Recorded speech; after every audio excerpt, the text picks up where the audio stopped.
समुद्र की गहराइयों में छिपा स्वर्ण मंदिर का खजाना, जिसे विशाल शक्ति रक्षा करती है।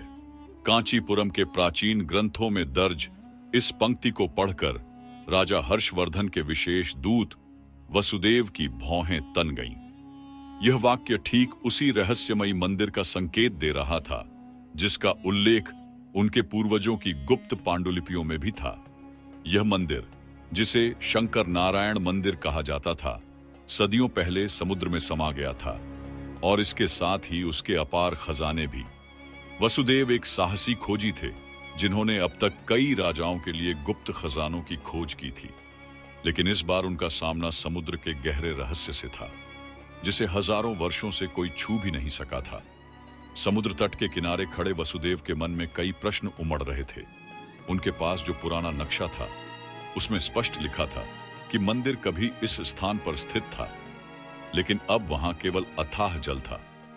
राजा हर्षवर्धन की सेना मेरे पीछे खड़ी है और मुझे इस खजाने को खोजकर वापस लाना ही होगा, वसुदेव ने खुद से कहा और एक अनुभवी गोताखोर दल के साथ समुद्र में उतरने की योजना बनाई। पर समस्या यह थी कि स्थानीय मछुआरे इसे शापित क्षेत्र कहते थे। उनका मानना था कि जो कोई भी इस मंदिर के खजाने को लेने की कोशिश करेगा वह समुद्र में समा जाएगा।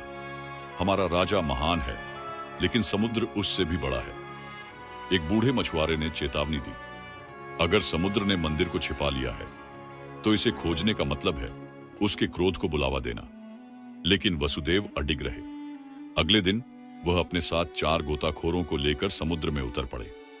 गोताखोरी शुरू होते ही समुद्र ने अपने रंग दिखाने शुरू कर दिए। जैसे ही वे नीचे गए, एक अजीबोगरीब हरियाली उन्हें घेरने लगी। यह क्या है?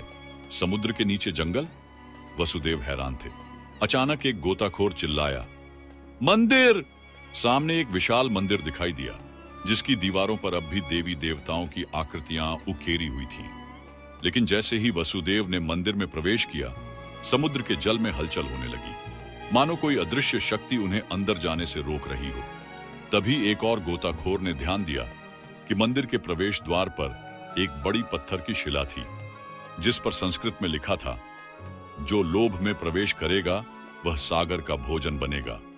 गोताखोर घबरा गए, लेकिन वसुदेव ठहरे नास्तिक। उन्होंने इसे मात्र एक पुरानी मान्यता समझा और अंदर घुस गए।